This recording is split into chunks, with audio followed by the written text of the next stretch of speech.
Last ஒரு 4, 5 இயர்ஸாவே நீட்டுக்கு எதிரான நம்மளுடைய போராட்டம் தொடர்ந்துட்டு இருக்கிற நிலையில, நம்ம தமிழ்நாடு கவர்மெண்ட் இந்த போராட்டத்த அடுத்த கட்டத்துக்கு எடுத்துட்டு போயிருக்காங்க அப்படின்னு தான் சொல்லணும். நம்ம தமிழ்நாடு கவர்மெண்ட் சுப்ரீம் கோர்ட்ல நேற்று ஒரு பெட்டிஷன் ஒண்ண ஃபைல் பண்ணியிருக்காங்க.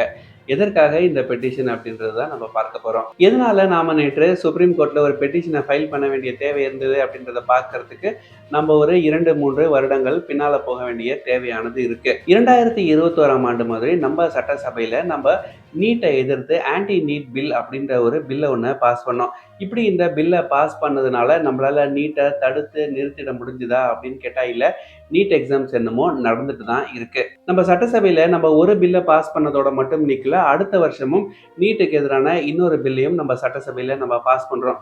இப்படி நம்ம பாஸ் பண்ண பில்ல நம்ம என்ன பண்றோம்னா, நம்மளுடைய கவர்னர் அவர்களுக்கு அந்த பில்ல ஃபார்வர்ட் பண்றோம். நம்ம சட்டசபையில இந்த மாதிரி ஏதாவது ஒரு பில்ல ஒண்ண பாஸ் பண்ணாங்க அப்படின்னா, அதுக்கு கவர்னர் அவர்கள் அப்ரூவல் குடுக்கணும். அப்படி அப்ரூவல் குடுத்துட்டாங்க அப்படின்னா, அது நம்ம ஸ்டேட்ல ஒரு சட்டமா மாறிடும். ஆனா கவர்னர் அவர்கள் அந்த பில்ல அப்ரூவ் பண்ணாரா அப்படின்னு கேட்டா, அவரு அப்ரூவ் பண்ணல. அங்க தான் பிரச்சனையே ஆரம்பிச்சது. நம்ம கொண்டு வந்த ஆன்டி நீட் பில்லானது நேஷனல் மெடிக்கல் கமிஷனுடைய ஆக்ட்க்கு எதிரா இருக்கு அப்படின்றத காரணமா சொல்லி, நம்ம பிரிப்பேர் பண்ண அந்த பில்ல அவரு பிரசிடென்ட் அவர்களுக்கு ஃபார்வர்ட் பண்ணிட்டாரு.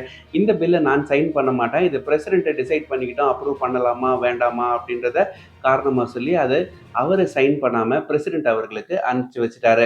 2022ஆம் ஆண்டு மே மாதம் மாதிரி பிரசிடென்ட்டோடைய டேபிளுக்கு போன இந்த பில் மேல அவர் ஏதாவது ஆக்ஷன் எடுப்பாரு அப்படின்னு சொல்லி எல்லாரும் எதிர்பார்த்தோம். ஆனா எந்த ஒரு ஆக்ஷனுமே அவர் எடுக்கல.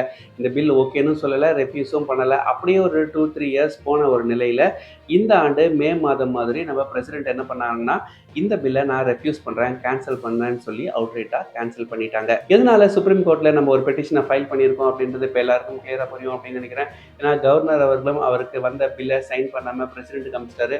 பிரசிடென்ட் அவர்களும் ஆஃப்டர் 3 இயர்ஸ் கேப் எந்த ஒரு ஆக்ஷனுமே இல்லாம அவுட்ரைட்டா அந்த பில்ல கேன்சல் பண்ணியிருக்கிற ஒரு சிச்சுவேஷன்ல நம்ம சுப்ரீம் கோர்ட்டோடைய வாசப்படி ஏறுற ஒரு தேவையானது நம்மளுக்கு வந்திருக்கு. இப்ப நம்ம சுப்ரீம் கோர்ட்டை அணுகி இருக்கிறதுடைய நோக்கம் ஒண்ணே ஒண்ணுதான். பிரசிடென்ட் அவர்கள் இப்படி இந்த பில்லை ரெஃப்யூஸ் பண்ணியிருக்க கூடாது.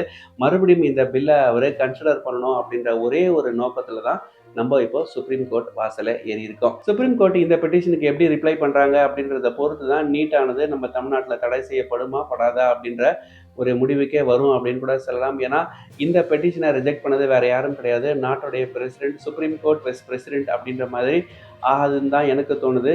அதனால இது எந்த டைரக்ஷன்ல மூவ் ஆகுது அப்படின்றத நம்ம பொறுத்துட்டு தான் பார்க்க வேண்டிய தேவையானது இருக்கு.